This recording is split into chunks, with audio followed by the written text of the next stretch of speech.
ketika melihat kedatangan dua orang putra Abu Lahab ini dari jauh, sahabat-sahabat yang hadir mencemoohi, anak Abu Lahab kaja, anak Abu Lahab kaja. Apa jawaban mereka?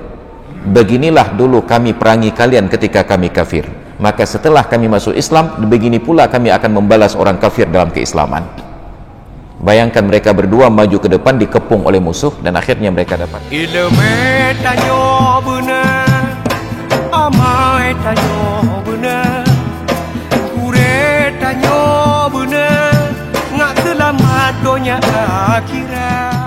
Bahkan Nabi melarang sahabat-sahabat beliau memaki putra Abu Lahab, Atbah dan Utaibah. Di hari penaklukan Mekah, ketika semua orang Mekah sudah masuk Islam, tersisa 3 orang lagi, Atbah, Utaibah bin Abi Lahab kedua-duanya, dan Al-Wahsy. Wahsy ini tidak berani datang menemui Nabi karena Nabi sangat marah atas sikap pengecutnya yang menikam Hamzah bin Abdul Muttalib dari belakang dalam peperangan. Kalau berhadap-hadapan perang tanding Hamzah wafat, Nabi tidak marah, tapi Nabi sangat marah karena ditikam dari belakang. Lalu dada Hamzah dibelah, hati dan jantungnya diambil untuk dipersembahkan kepada Hindun untuk dikunyah dalam keadaan mentah, karena Hindun marah kepada Hamzah yang membunuh saudaranya dalam peperangan Badar sebelumnya. Wahsy tidak berani datang, lalu dibujuk oleh sahabat-sahabat yang lain, datang saja temui Muhammad, Muhammad akan maafkan kamu. Maka datanglah Wahsy dalam keadaan takut-takut, dan benar kemarahan Nabi itu tidak mampu beliau redam. Beliau katakan kepada Wahsy, wahai Wahsy, Islammu aku terima, dosamu mudah-mudahan diampuni oleh Allah, tetapi sejak hari ini engkau jangan pernah lagi terlihat di hadapanku. Lalu datanglah Atbah dan Utaibah putra Abi Lahab. Mereka punya masalah dengan Nabi karena Atbah dan Utaibah ini sebelum dakwah adalah 2 orang menantu Nabi, suami dari Ruqayyah dan Ummi Kulsum. Tapi begitu Nabi dakwahkan Islam di Bukit Safa di hadapan sahabat-sahabat beliau, di hadapan kerabat beliau Bani Hashim dan Bani Muttalib, Abu Lahab langsung marah menunjukkan emosi sambil tunjuk-tunjuk wajah Nabi. Tabban laka ya Muhammad, alihadza jama'tana. Celaka engkau wahai Muhammad, gara-gara urusan ini engkau kumpulkan kami di sini. Saking marahnya Abu Lahab, dia pulang ke rumah, dia panggil anaknya. Ra'si bi ra'saykuma haramun hatta tutalliqa banatai Muhammad. Kepala saya ini haram bersentuhan dengan kepala kalian berdua sampai 2 orang putri Muhammad itu kalian ceraikan.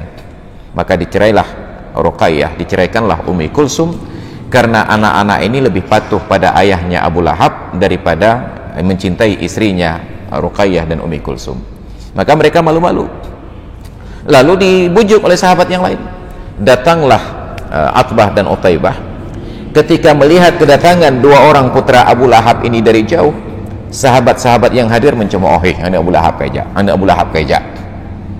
Cemoohan mereka itu terdengar di telinga Nabi.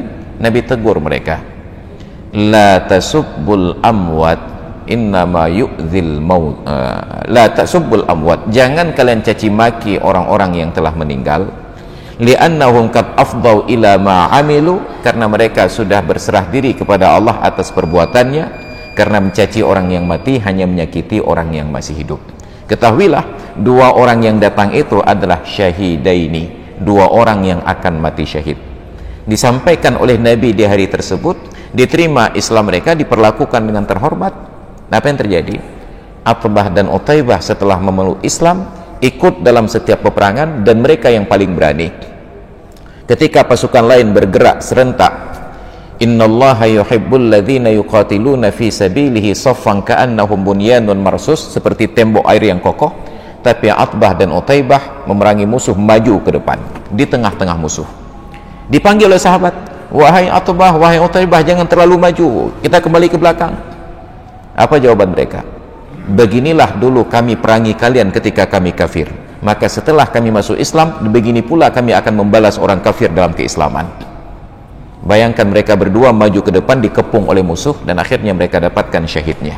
Benar ucapan Nabi, yang akan datang pada kalian ini adalah 2 orang yang akan mati syahid. Ini Islam. Nah, maka kita sayangkan Bagaimana ada orang yang mengaku Islam tapi tidak tergores hatinya ketika ayah dan ibu Nabi dinyatakan kafir, padahal tidak boleh menisbahkan kafir kepada orang yang tidak sampai dakwah Islam. Nah, kalaupun benar, tetap tidak akan disiksa oleh Allah. Ilmu tanyo benar, amai tanyo benar, kure tanyo benar, ngak selamat dunia akhirat. Ilmu tanyo